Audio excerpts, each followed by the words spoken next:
It's become an all too familiar scenario. Innocent bystanders caught in the crossfire of an active assailant. Often, their only reaction is one typically learned from a very young age, such as a school fire drill, earthquake, or tornado drill. Duck, cover, lockdown. This is AndersonStrong, and over the next several minutes, we're going to tell you about a revolutionary approach to an all-hazards training that's turning victims into victors. 315 and 314 for a shooting at Century Theaters. There are reports of an active shooter at the Naval Reserve Center. And we continue to follow the developing news on the massacre at Fort Hood, Texas. 30 people believed to be killed on the campus of Virginia Tech University. Breaking news out of Charleston, South Carolina. 9 people shot dead inside a historic church. Tonight of 2 law enforcement officers from different departments who shot a man early this morning. It literally happened in their backyard, right outside the Greenville County Law Enforcement Center around 3 a.m.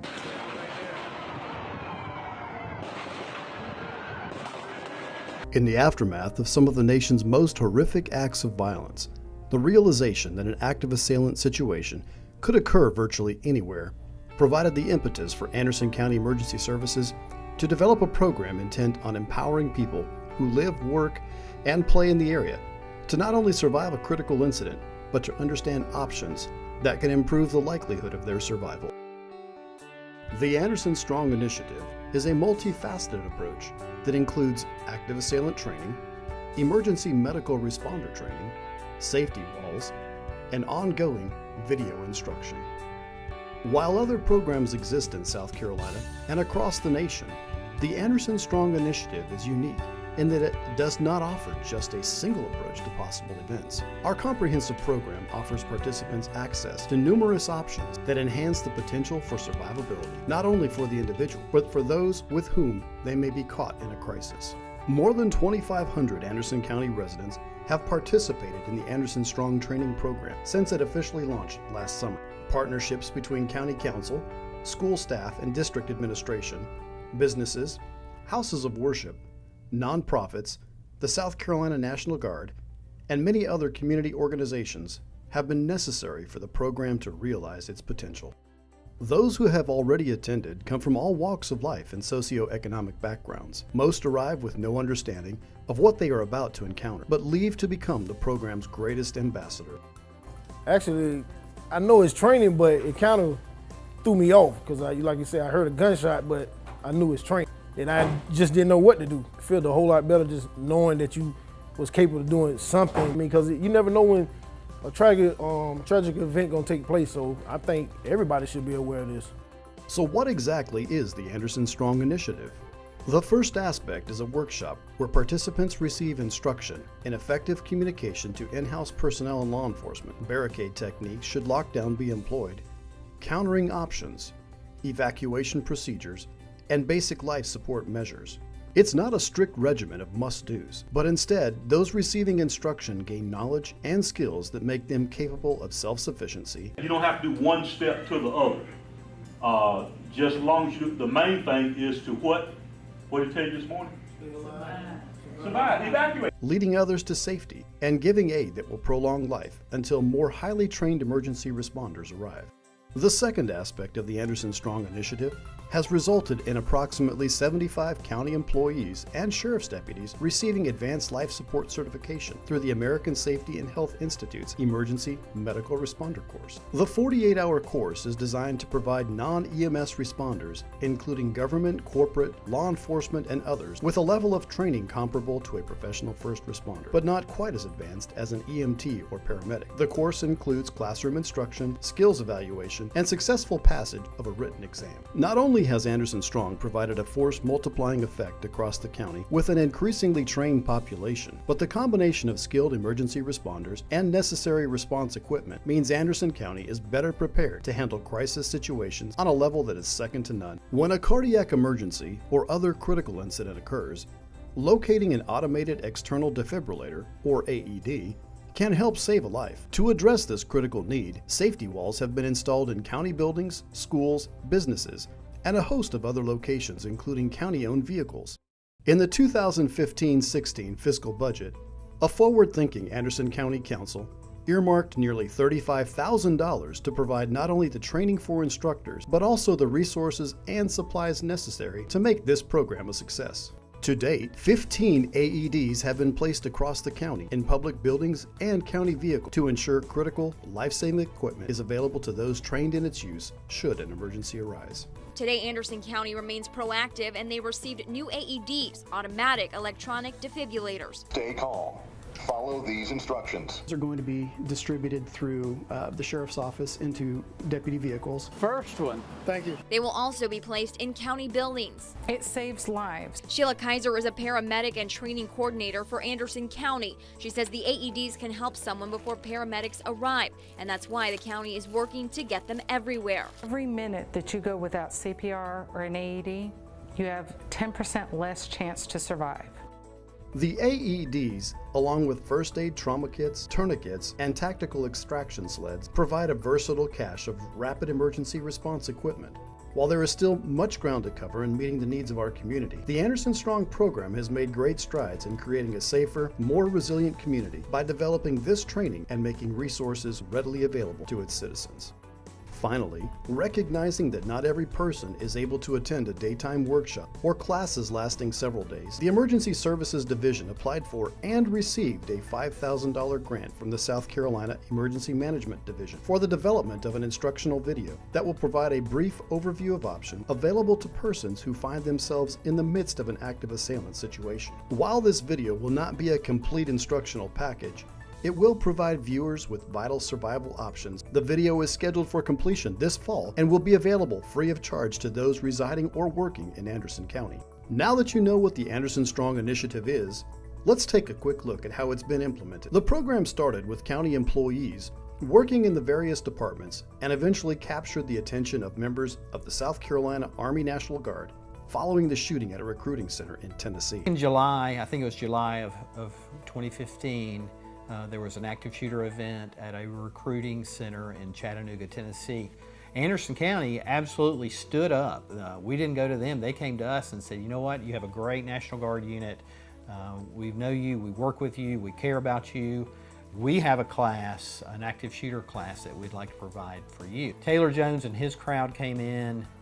I brought in soldiers from not only Anderson, but I truly did bring them from Clemson, Seneca, and Easley to participate in the exercise. They were absolutely professional, brought about changes in mindsets in the National Guard. One exceptionally positive byproduct of AndersonStrong's success has been media outlets sending their own reporters to participate in the training. The Anderson County Emergency Services Division is offering free training, teaching you how to fight back even if you don't have a weapon.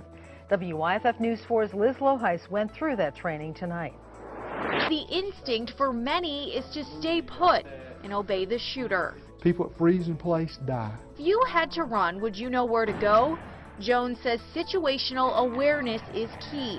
Always be thinking where you would go and what you would do if there were an active shooter. Jones also emphasized the importance of having a safety wall, equipped with a first aid kit, fire extinguisher, and an AED. Be Anderson strong, South Carolina strong, and United States strong, and fight back. But success isn't measured by sound bites or media hype.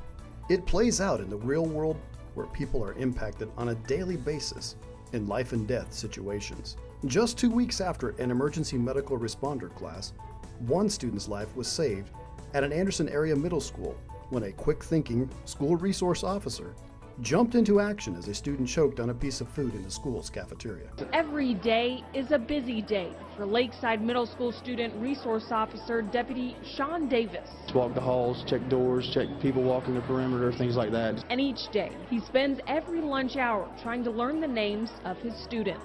My main job is to build a good rapport with the kids.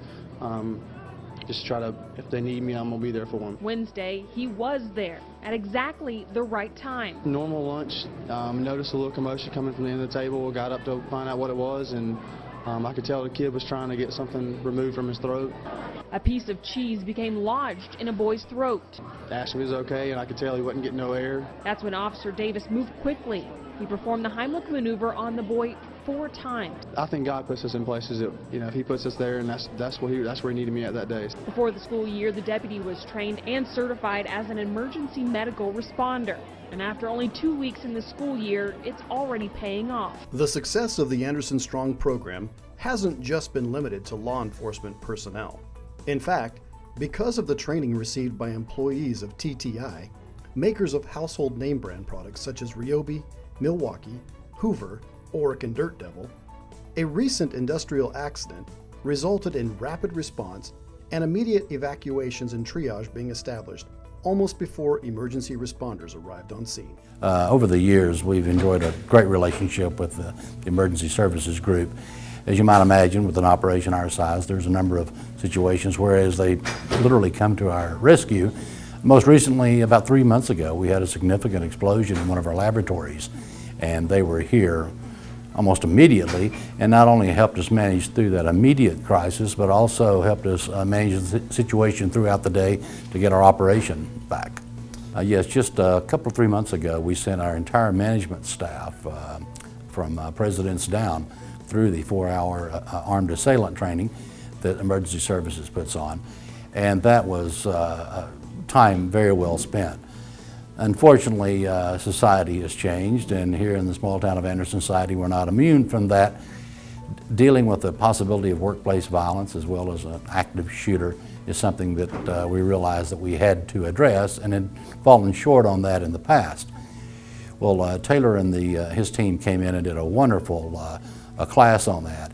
It was, I guess you would term it as experiential learning, in that the participants were very involved in the class itself, but it not only taught us a lot of the fundamentals that we need to know, but also gave us a foundation to enhance our emergency action program for the company. It was quite an awakening experience. As I said, there was a lot of action involved in the program, and I think everyone really was sort of jarred into reality as to not only it could happen to us, but how poorly prepared we were. And I think more importantly, we realized that should that happen, our reaction would not have been what it should be to protect our employees. Totally recommend it, as I mentioned earlier. Prior to having them in to do the training with our managers, I had attended 3 different outside seminars on the subject of workplace violence, and none of them compared with the scope, the content, and the interaction with the instructors that the emergency services course did. So it was the best that I've seen, and I've seen several, and would certainly encourage any business citizens in Anderson County to take advantage of it. There's still a long way to go, but these initial strives have already proven effective, and the long-term benefit will not be realized for many years. Our hope is that training will eventually become mandatory, beginning with school-age children, and, should an incident arise, the number and severity of casualties will be significantly decreased, if not eliminated altogether. With the addition of the AndersonStrong Initiative to the economic development arsenal, Anderson County will continue to be a destination for corporate relocation. We are AndersonStrong, and we're working hard to build a safer, better equipped, and more resilient community for all who live, work, and play in Anderson County.